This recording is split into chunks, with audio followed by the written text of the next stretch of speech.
Media సోదరులందరికీ కూడా పేరు పేరున నా నమస్కారాలు తెలియజేసుకుంటున్నాను. నాకు సపోర్ట్ గా గిరిజన నాయకులకు అందరికి కూడా పాదాభివందనం చేసుకుంటున్నాను.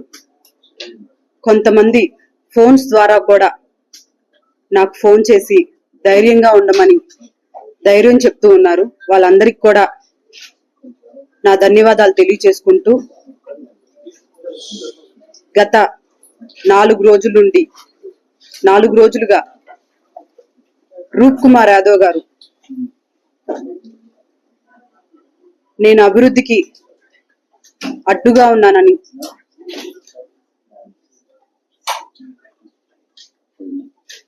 అవినీతి చేశానని మాట్లాడుతున్నారు. నా మీద ఇవన్నీ అనడం జరుగుతుంది. నేను అభివృద్ధికి అడ్డుగా ఉంటే ఎంతో గొప్పగా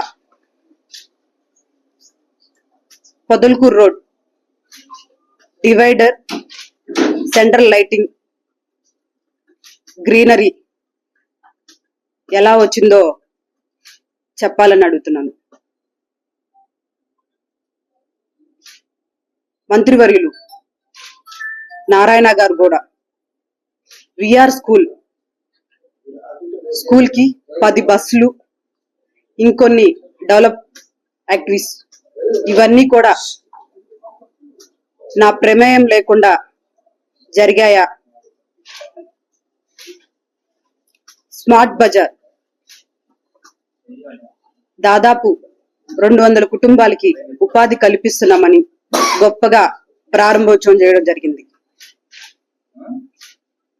దానికి పర్మిషన్స్, శాంక్షన్స్ ఇవ్వకుండానే అవన్నీ జరిగాయని ఇలా చెప్పుకుంటూ పోతే ఎన్నో డెవలప్మెంట్ యాక్ట్స్, పార్కులు, రోడ్లు, ఇలా ఎన్నో డెవలప్మెంట్ యాక్ట్స్ జరిగాయి. రూప్ కుమార్ యాదవ్ గారు ఫైల్స్ ఆగుతున్నాయని కూడా చెప్పారు. నా దగ్గరికి ఫైలు ఎప్పుడొచ్చింది, అధికారులు తీసుకొచ్చి నాకు ఇచ్చిన డేట్, నా దగ్గర నుంచి వెళ్ళిన టైము, రెండు కూడా నా దగ్గర తీసుకొచ్చిన ఫైల్స్ ఉన్నాయి. నాకు ఎప్పుడు తీసుకొచ్చి ఇచ్చారు, మళ్ళీ నేను ఎప్పుడు వాళ్ళకి పంపించాను, డేటు, సైను, ఇది అధికారి సైన్. నా దగ్గర తీసుకొచ్చిన ఫైల్, తీసుకొచ్చినటువంటి అధికారి సైన్ రండి, మీకు నేను చూపిస్తాను. నా దగ్గర ఫైల్స్ ఆగాయని చెప్తున్నారు. నా మీద అవిశ్వాసం తీర్మానం పెట్టిన సంతకాలు చేసినటువంటి కార్పొరేటర్ల మనస్సాక్షికే తెలుసు నేనంటే ఏంటో అని.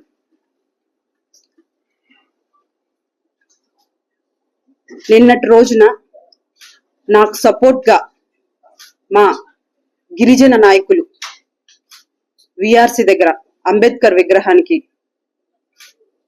వినతిని అందించి శాంతిపుర నిరసనలు చేస్తే, అక్కడ నాకు సంబంధించి సిరాజ్ అనే ఒక అబ్బాయి, షేక్ సిరాజ్, మీ అందరికి కూడా తెలుసుంటాడు, నాతో తిరుగుతూ నా మీటింగ్స్ కి, ప్రెస్ నోట్స్ కి నాకు సహాయపడుతూ ఉన్న అబ్బాయి, అక్కడికి శ్రీధర్ రెడ్డి గారు, రూరల్ శాసనసభ్యులు శ్రీధర్ రెడ్డి గారు ఒక అతన్ని అక్కడికి పంపించి ఇక్కడ ఎవరెవరు వచ్చున్నారు అని ఫోటోలు తీస్తూ అదంతా చేస్తూ ఉంటే, సిరాజ్ అనే అబ్బాయిని అడిగారు, ఎందుకు వచ్చావు ఇక్కడికంటే, నన్ను రూరల్ శాసనసభ్యులు శ్రీధర్ రెడ్డి గారు పంపించారు, నువ్వు జాగ్రత్తగా ఉండు బ్రదర్ అని సిరాజ్కి చెప్పడం జరిగింది.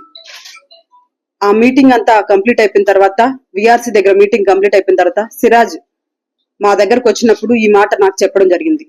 జాగ్రత్తగా ఉండు సిరాజ్, బయటికెళ్ళి ఉండమని చెప్పడం జరిగింది. జాగ్రత్తగా ఉండమని చెప్పడం జరిగింది. ఆ అబ్బాయి అప్పటి నుంచే ఫోన్ ఆఫ్ చేసుకొని ఎక్కడికి వెళ్ళాడో మాకు కూడా తెలియదు. కానీ అది నిన్నటి రోజు సాయంత్రం 9:30 ప్రాంతంలో 3 జీబుల్లో దాదాపు 10 నుంచి 15 మంది పోలీసులు వాళ్ళ ఇంటి మీదకి వెళ్ళి వాళ్ళ కుటుంబ సభ్యుల్ని మీ అబ్బాయి మర్డర్ కేసులో ఉన్నాడు అని బెదిరించి భయభ్రాంతులకు గురి చేయడం జరిగింది. బెదిరించి ఆమెన వెళ్ళిపోవడం జరిగింది. పోలీసు వాళ్ళు వెళ్ళిపోయిన 10:30 ఆ టైంలో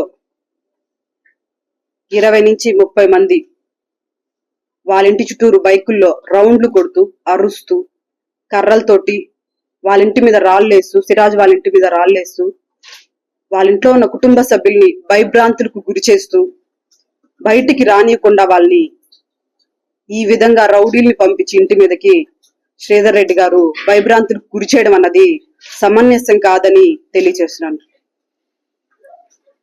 మమ్మల్ని పరోక్షంగా ఇబ్బంది పెడుతూనే ఉన్నారు, మేము పడుతూనే ఉన్నాం. మాతో తిరిగే సిరాజ్ అనే అబ్బాయి వయసు చాలా చిన్న వయసు. వాళ్ళ కుటుంబ పరిస్థితి చాలా పేద కుటుంబం. కేవలం నాతో తిరుగుతున్నాడని ఆ అబ్బాయిని అలా చేయడం అన్నది కరెక్ట్ కాదని నేను శ్రీధర్ రెడ్డి గారికి తెలియజేస్తున్నాను. సామాన్య కుటుంబానికి చెందిన వాళ్ళ మీద ఇలాంటి బల ప్రదర్శనలు చేయడం అన్నది కరెక్ట్ కాదని నేను తెలియచేసుకుంటూ, ఈరోజు నాకు గిరిజన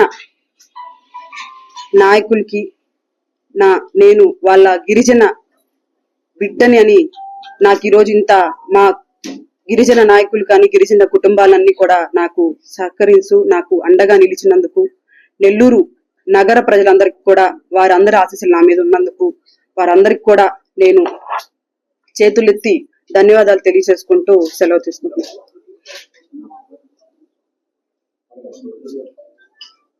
ఇలాగా నెల్లూరులో జరుగుతున్నటువంటి సంఘటనల మీద ఇలాంటి రౌడీ రాజకీయాల్ని ప్రోత్సహించకూడదని నేను చంద్రబాబు నాయుడు గారిని, డిప్యూటీ సీఎం పవన్ కళ్యాణ్ గారిని, నారా లోకేష్ గారిని కోరుకుంటున్నాను.